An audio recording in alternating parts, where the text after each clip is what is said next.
সম্পূর্ণভাবে মিথ্যাচার করেছেন, বাংলার বকেয়া টাকা আনেননি, একটা কাল্পনিক বাতাবরণের প্রতিশ্রুতি দিয়ে গিয়েছেন। প্রধানমন্ত্রী নরেন্দ্র মোদী আজ দুর্গাপুরে ভাষণ দিয়েছেন। দুর্ভাগ্যজনক, একজন প্রধানমন্ত্রী সত্যের অপলাপ, যাকে বাংলা ভাষায় ডাহা মিথ্যা কথা বলে, উদ্দেশ্য প্রণোদিতভাবে বিকৃত তথ্য তিনি একরাশ দিয়ে গিয়েছেন। সবিস্তারে উন্নয়ন নিয়ে কি বলার আছে, উনি কি অ্যাকচুয়ালি কতটা মিথ্যাচার করলেন, সত্যের অপলাপ করলেন। প্রধানমন্ত্রীর পদ মিথ্যাচার বলতেও তো রুচিতে বাজছে, কিন্তু মিথ্যাচার হয়েছে। উনি কথা বলছেন বড় বড়, খালি হাতে এসছেন কেন? বাংলার 1,70,000 কোটি টাকার বেশি বকেয়া দেন না।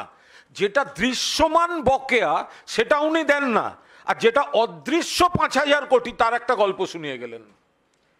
দৃশ্যমান বকেয়া যেটা, যে জেলার যে এলাকায় দাঁড়িয়ে কথা বলছেন সেখানকার 100 দিনের কাজ করিও টাকা দেননি। টাকা কে দিয়েছেন? মমতা বন্দ্যোপাধ্যায় সরকার, চন্দ্রিমাদিরা দিয়েছেন। আবাসের টাকা দেননি। 1,70,000 কোটি টাকার বেশি যেটা দৃশ্যমান সেটা দেননি।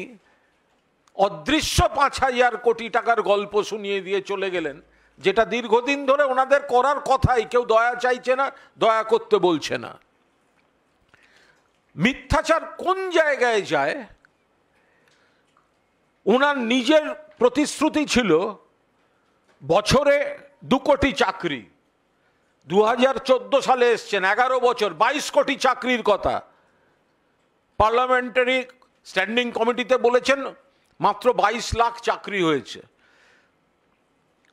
দেশের বেকার যুবকদের মধ্যে 30% বেকার।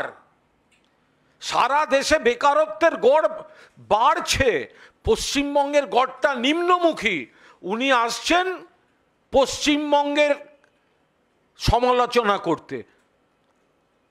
প্রত্যেকটা বিজেপি রাজ্যে নিয়মিত নারী নির্যাতন চলছে। হসপিটালের কথা বলছেন, আরজি করে 24 ঘন্টার মধ্যে কলকাতা পুলিশ গ্রেপ্তার করেছে, কসবায় 24 ঘন্টার মধ্যে কলকাতা পুলিশ গ্রেপ্তার করেছে।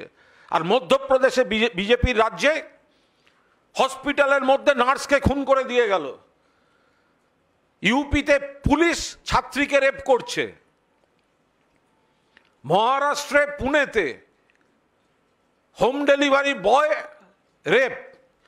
নরেন্দ্র মোদীর গুজরাটে সুপ্রিম কোর্ট বিলকিসের পরিবারের ধর্ষণ এবং খুনের জন্য যাদের যাবজ্জীবন দিয়েছে, বিজেপি তাদের দরজা খুলে দিয়েছিল। সুপ্রিম কোর্ট আবার তাদের জেলে ফেরত এনেছে। সারা দেশ নারী নির্যাতনে। পশ্চিমবঙ্গ একটা ঘটনাও আমরা চাই না। বাম জমানার থেকে কমেছে, অন্য রাজ্যের থেকে কমেছে, কিন্তু নরেন্দ্র মোদীর অধিকার নেই এখানে এসে কথা বলার। কারণ তাঁর দলের রাজ্যগুলোতে এই জিনিস হয়ে আছে। সম্পূর্ণভাবে মিথ্যাচার করেছেন, বাংলার বকেয়া টাকা আনেননি, একটা কাল্পনিক বাতাবরণের প্রতিশ্রুতি দিয়ে গিয়েছেন। রাজনৈতিক মিথ্যাচার হয়েছে, রাজনৈতিক প্ররোচনা হয়েছে। আর উন্নয়ন নিয়ে এই কেন্দ্রের তাদের যে কি স্কিম ইত্যাদি, মাননীয় মন্ত্রী চন্দ্রিমা ভট্টাচার্য সবিস্তারে বলছেন। দেখুন কিভাবে আজ মিথ্যাচার করে গেছেন নরেন্দ্র মোদী।